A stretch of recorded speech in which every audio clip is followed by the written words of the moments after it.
السلام علیکم ورحمۃ اللہ وبرکاتہ۔ بسم اللہ الرحمن الرحیم۔ اللہ کے نام سے شروع کرتے ہیں جو بڑا مہربان اور نہایت رحم کرنے والا ہے۔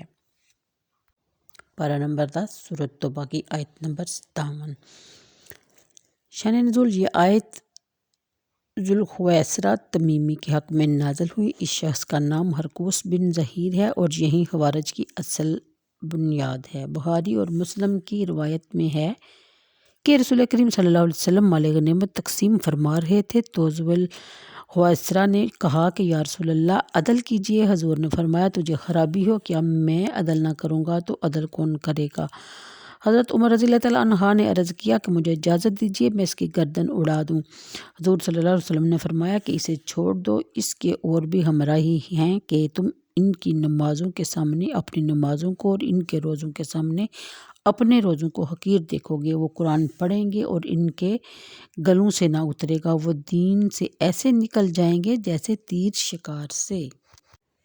اگلی آیتوں میں ہے کہ جب منافقین نے تقسیم صدقات میں سید عالم صلی اللہ علیہ وسلم پر تنگ کیا تو اللہ عز وجل نے اس آیت میں بیان فرما دیا کہ صدقات کے مستحق صرف یہی 8 قسم کے لوگ ہیں، انہی پر صدقات صرف کیے جائیں گے، ان کے سوا اور کوئی مستحق نہیں۔ اور رسول کریم صلی اللہ علیہ وسلم کے اموال صدقہ سے کوئی واسطہ ہی نہیں، آپ پر اور آپ کی اولاد پر صدقات حرام ہیں۔ تو تنگ کرنے والوں کو اعتراض کا کیا موقع؟ صدقہ سے اس آیت میں زکوٰۃ مراد ہے۔ مسئلہ زکوٰۃ کے مستحق 8 قسم کے لوگ قرار دیے گئے ہیں۔ ان میں سے مؤلفہ القلوب باجماع صحابہ ساقط ہو گئے، کیونکہ جب اللہ تبارک تعالیٰ نے اسلام کو غلبہ دیا تو اب اس کی حاجت ہی نہ رہی۔ یہ اجماع زمانہ صدیق میں منعقد ہوا۔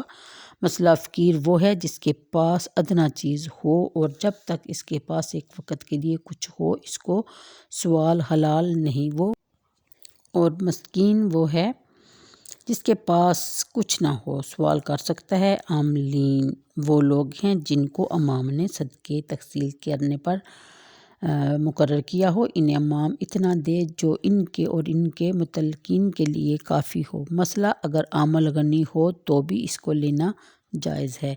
مثلا عالم سید یا ہاشمی ہو تو وہ زکوٰۃ میں سے نہ لے گا۔ گردنیں چھڑانے سے مراد یہ ہے کہ جن غلاموں کو ان کے مالکوں نے مکاتب کر دیا ہو، وہ ایک مقدار مال کی مقرر کر دی ہو کہ اس قدر وہ ادا کر دیں تو آزاد ہیں اور وہ بھی مستحق ہیں۔ ان کو آزاد کرانے کے لیے مال و زکوٰۃ دیا جائے تو قرض دار جو بغیر کسی گناہ کے مبتلا قرض ہوں، وہ اتنا مال نہ رکھتے ہوں جس سے قرض ادا کر سکیں، تو انہیں ادائے قرض میں مال زکوٰۃ سے مدد دی جا سکتی ہے۔ آگے ہے کہ اللہ کی راہ میں خرچ کرنے سے بے سامان مجاہدین اور نادار حاجیوں پر صرف کرنا مراد ہے۔ ابن سبیل سے وہ مسافر مراد ہیں جس کے پاس مال نہ ہو۔ مثلا زکوٰۃ دینے والے کو یہ بھی جائز ہے کہ وہ ان تمام اقسام کے لوگوں کو زکوٰۃ دے اور یہ بھی جائز ہے کہ ان میں سے کسی ایک ہی قسم کو دے دے۔ مثلا زکوٰۃ انہی لوگوں کے ساتھ خاص کی گئی تو ان کے علاوہ وہ دوسرے مصرف میں خرچ نہ کی جائے گی، نہ مسجد کی تعمیر میں، نہ مردے کے کفن میں، نہ اس کے قرض کی ادائیگی میں۔ مثلا زکوٰۃ بنی ہاشم اور غنی اور ان کے غلاموں کو نہ دی جائے اور نہ آدمی اپنی بیوی اور اولاد اور غلاموں کو دے۔